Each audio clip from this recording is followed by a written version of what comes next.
நாங்க நம்ம ஊர் கம்மா, இந்த கம்மாயை நம்பி ஒரு 10 மரக்கன்று வச்சோம். பாருங்க, மரக்கன்று வச்சு கூண்டுலாம் அடித்தோம். நல்லா ஒரு ஆள் ஹைட்டுக்கு இருந்துச்சு, இடுப்பளவு இருக்கும் ஹைட்டு இருந்துச்சு. வச்சு கண்ணு நல்லா இடுப்பு ஹைட்டுக்கு முளைச்சி வந்துச்சு. இப்போ எல்லாம் பட்டு போச்சுங்க. இதெல்லாம் பில்லு செடி அந்த கூண்டுகளை முளைச்சி வருது. காரணம் என்னன்னு பார்த்தீங்கன்னா, கம்மாயை ஏலம் விட்டாங்க. ஏலம் விட்டதில் மீனெல்லாம் பிடிச்சிட்டு வெறுங்கம்மாயை தான் கலந்துச்சு. ஒரு 4 மாதமாக தண்ணி தூக்கி ஊற்ற முடியல, அதனால் பட்டு போச்சு. மழையும் இல்லை. இப்போதைக்கு கம்மா ரொம்ப இருக்குது. மறுவாட்டியும் கண்ணு வாங்கிட்டு வச்சு காப்பாற்ற பார்ப்போம். கஷ்டப்பட்டு ஒரு தூக்கி ஊற்றுனேன், எல்லாம் போச்சுங்க. இங்கிட்டு வெறும் குச்சி தாங்க இருக்கு. நம்ம அடித்த கூண்டு எல்லாம் அப்படி கிடக்குது.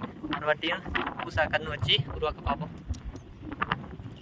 பட்டு வச்சு நல்லா